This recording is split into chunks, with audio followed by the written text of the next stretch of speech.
आप देख रहे हैं नेशनल भारत न्यूज, आवाज लोकतंत्र की। नमस्कार, मैं राशि। आप देख रहे हैं नेशनल भारत न्यूज और आइए नजर डालते हैं कुछ बड़ी खबरों की ओर। जूझ रहा है उस समय मध्य प्रदेश के हालात बहुत खराब नजर आने लगे, लेकिन उस समय इंसान की एक ही जरूरत थी, वो था हॉस्पिटल, जहां डॉक्टर हर इंसान को बचाने की कोशिश कर रहा था।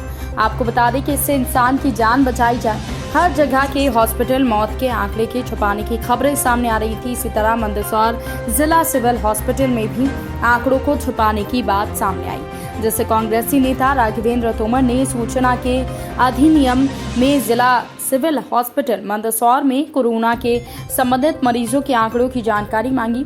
आपको बता दें कि जानकारी मिलने के बाद वो संतुष्ट नहीं है। सीधा आरोप प्रशासन और जिला सिविल हॉस्पिटल के अधिकारियों पर उन्होंने लगाया है। साथ ही आपको बता दें कि अगर सही ये नहीं बताया जाता तो हाई कोर्ट में याचिका दायर करने की बात उन्होंने कही है। आइए देखते हैं मंदसौर जिला सिविल हॉस्पिटल के सिविल सर्जन DK शर्मा क्या कहते हैं। सरवर खान से रिपोर्ट। कांग्रेस नेता राघवेंद्र तोमर द्वारा सूचना के अधिनियम में एक जानकारी मांगी गई कोरोना पेशेंट को लेकर। उसमें 661 के जो मरीज कम बता रहे हैं, उनकी जानकारी से वो संतुष्ट नहीं है। क्या कहेंगे आप?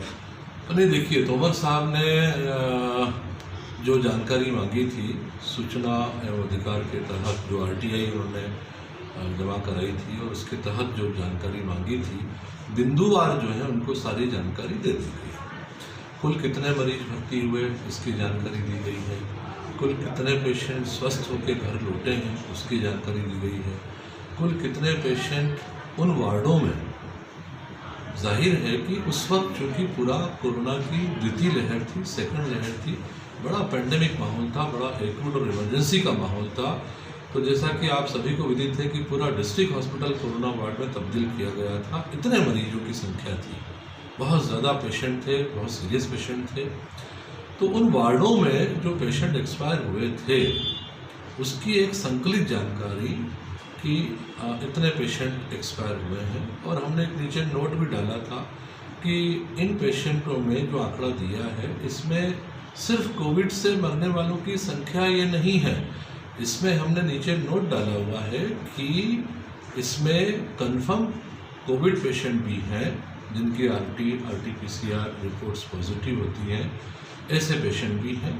प्रोबेबल कोविड भी हैं। देखिए, कोविड पेशेंट को 3 भागों में डिवाइड किया गया है शासन की गाइडलाइंस के हिसाब से। एक है कन्फर्म पेशेंट, दूसरे हैं प्रोबेबल कोविड, तीसरे हैं सस्पेक्टेड। अपन अगर हिंदी में बोले, कन्फर्म पेशेंट ऐसे पेशेंट हैं जिनकी RT या RT-PCR पॉजिटिव आती है, नंबर 1।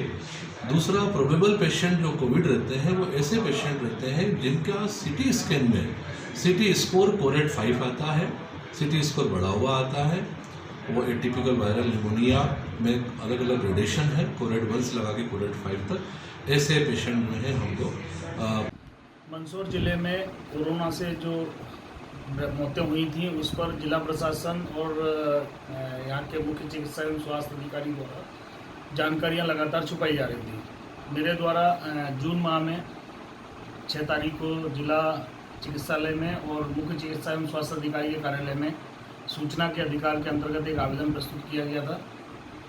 आज मुझे जानकारियाँ प्राप्त हुई हैं सूचना के अधिकार में। अभी सिर्फ सिविल हॉस्पिटल जो है इंदिरा गांधी जिला चिकित्सालय, वहाँ से सिविल सर्जन द्वारा जो मुझे जानकारी आज प्रेषित की गई है उसमें बताया गया है कि 3000 से ऊपर लगभग मरीज भर्ती हुए थे। 1738 के आसपास मरीज स्वस्थ होकर घर गए और 677 मरीजों की मृत्यु हुई, लेकिन 661 मरीजों के बारे में कोई उल्लेख नहीं किया गया।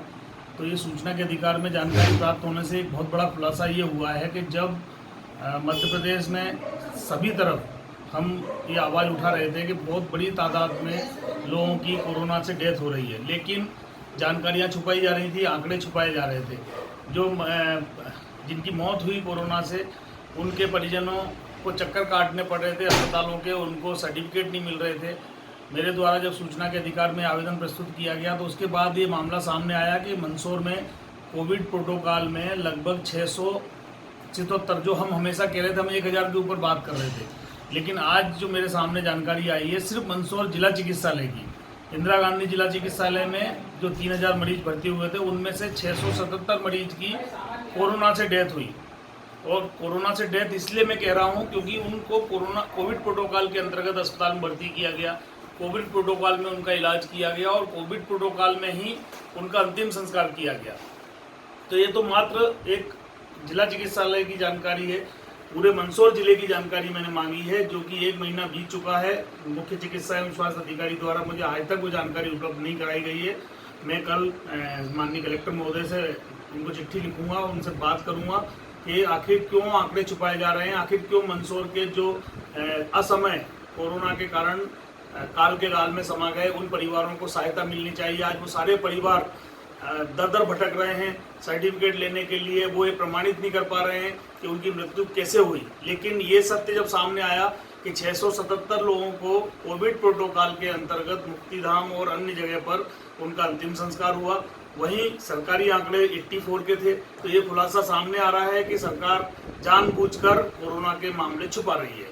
मैं इस मामले में माननीय उच्च न्यायालय खंडपीठ इंदौर में जल्द ही जनहित याचिका दायर करूंगा, ताकि मध्य प्रदेश के अन्य ऐसे परिवारों को मुआवजा मिल सके जो कोरोना के कारण असमय उनके परिजन काल के गाल में समा सके।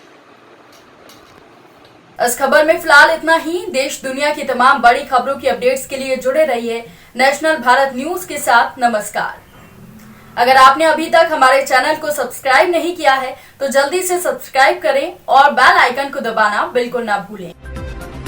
आप देख रहे हैं नेशनल भारत न्यूज, आवाज लोकतंत्र की।